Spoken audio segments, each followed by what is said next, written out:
जय हिंद मेरे प्यारे बच्चों।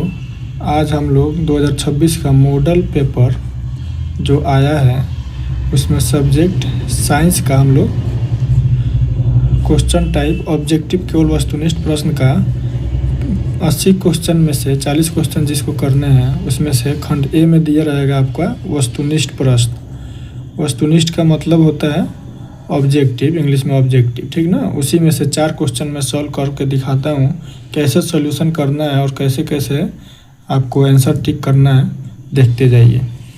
पहला क्वेश्चन है हमारा कि समतल दर्पण की फोकस दूरी होती है, मतलब कि समतल दर्पण की फोकस दूरी क्या होती है। मान लो ये एक समतल दर्पण है, ठीक, जिसमें आप लोग हमेशा मुंह देखते हो, है ना, उसी में। तो इसका फोकस दूरी ही नहीं, चूँकि इसमें ध्रुव ही नहीं बनेगा, समतल दर्पण का बीचों बीच कोई बनेगा ही नहीं, है ना। तो इसका फोकस दूरी अनंत हो जाएगा। इस पे आता है और इसी पे प्रकाश लौट जाता है। प्रकाश की किरणें आती है और इसी पे लौट जाती है, ऐसे आएगी प्रकाश की किरण, इसी पे लौट जाएगी। तो इसका जो है ना फोकस दूरी अनंत हो जाएगा, कहीं नहीं फोकस, कहीं फोकस दूरी किसे कहते हैं, जहाँ प्रकाश की किरणें टकराने के बाद एक जगह मिलती हैं। तो कहीं मिलेगी ही नहीं, ठीक ना। तो कहीं नहीं मिलेगी तो इसका ऑप्शन हो जाएगा आंसर हमारा अनंत। अनंत मतलब इनफाइनाइट, कहीं भी नहीं मिलेगा। चलो नेक्स्ट क्वेश्चन पे हम लोग चलते हैं। क्वेश्चन नंबर 2 कह रहा है कि वास्तविक प्रतिबिंब दर्पण के किस ओर बनते हैं। मान लो कोई भी दर्पण है, मान लो हम ले लेते हैं अवतल दर्पण, ठीक। ये हो गया हमारा मुख्य अक्ष, यहाँ होता है पोल यानी ध्रुव, यहाँ होता है इसका फोकस दूरी, ठीक, और इतना ही दूरी पर वक्रता केंद्र।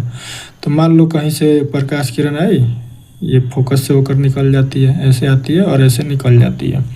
तो कह रहा है क्वेश्चन की वास्तविक प्रतिबिंब दर्पण के किस ओर बनते हैं।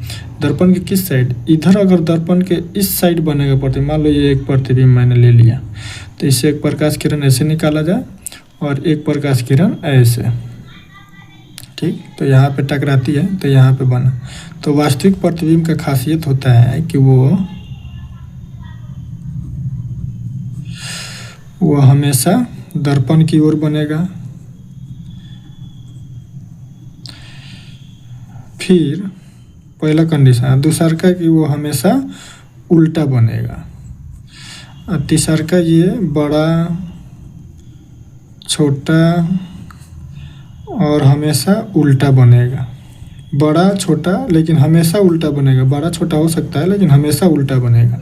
तो दर्पण के किस ओर बनेगा, दर्पण के पीछे ही बन जाएगा। दर्पण के पीछे नहीं, दर्पण की ओर, दर्पण के आगे, है ना। तो दर्पण के आगे, पीछे मत जाना, दर्पण के पीछे जाओगे तो यहाँ पर तो वह आभासी प्रतिबिंब बनता है। तो ये हमारा आंसर नहीं होगा, हमारा आंसर होगा कि दर्पण के आगे, ठीक। इसको टिक करके आना है। चलो next question, question number 3। Question number 3 कह रहा है कि यदि आपतन कोण 30 डिग्री हो तो परावर्तित किरण एवं आपतित किरण के बीच कोण क्या होगा। चलो हम बनाते हैं। मान लो एक प्लेन है, ठीक, ऐसे परावर्तित सतह ले लिया मैंने। तो परावर्तन के 2 नियम होते हैं ना, कि आपतित किरण परावर्तित किरण के बराबर ही निकलती है। मान लो एक अभिलंब मैंने डाला, ठीक, तो ये जितना होगा उतना ही ये भी होगा। इसको आपतन, ये मान लो एक किरण है इधर से चली गई, ये मैंने अभिलंब डाला है, ठीक। मान लो ए बी एक किरण है और बी सी निकल गई और पी बी लंब है। तो कह रहा है कि आपतन कोण यदि 30 है तो परावर्तित किरण यही ना परावर्तित किरण बोला जाएगा, एवं आपतित किरण के बीच, एवं आपतित किरण के बीच, ये आपतित किरण है, ठीक, कोण कितना होगा। तो अगर ये 30 है, दे रहा है ना आपतन कोण, तो आपतन कोण तो 30 है, परावर्तन कोण भी 30। तो अब पूरा मिल के पूछ रहा है कि परावर्तित किरण, यहाँ देखो, और आपतित किरण के बीच कोण कितना बनेगा। तो 30 हमारा हो जाएगा 30 + 30 60 डिग्री, है ना। तो हमारा आंसर कौन हो जाएगा, 60 डिग्री आंसर होगा। चलो next question, question number 4। Question number 4 कह रहा है कि एक दर्पण पर आपतित प्रकाश की चाल c है। प्रकाश की चाल कितना दिया है, c। तो परावर्तित प्रकाश की चाल क्या होगी। मान लो एक दर्पण है, ठीक ना, ये वाला दर्पण नहीं, प्लेन मिरर के बारे में बात कर रहा है, समतल दर्पण। मान लो ये समतल दर्पण मैंने ले लिया। कह रहा है कि इस पे प्रकाश की चाल जितने स्पीड से आ रही है उसका चाल है c, तब परावर्तित प्रकाश की चाल क्या होगी? ये कहीं रुकेगी? ऐसा तो नहीं ना है कि समतल दर्पण लेके उसको चूस लिया प्रकाश की किरण को, नहीं ना, तो नहीं चूसा मतलब नहीं खींच के रखा, तो जितना स्पीड से आएगी उतना ही स्पीड से निकल जाएगी।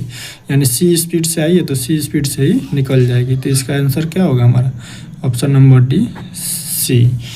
उम्मीद करता हूँ कि इतना क्वेश्चन आपको समझ में आया होगा। ऐसे ही सॉल्यूशन के लिए नेक्स्ट वीडियो में मैं डालूँगा। अभी ये डेमो क्लासेज हैं, इसके लिए आप ST ऑनलाइन क्लासेज को सब्सक्राइब करके रख लो और एक प्यारा सा वीडियो पर लाइक दे दो। ठीक, तब तक के मिलते हैं। जय हिंद।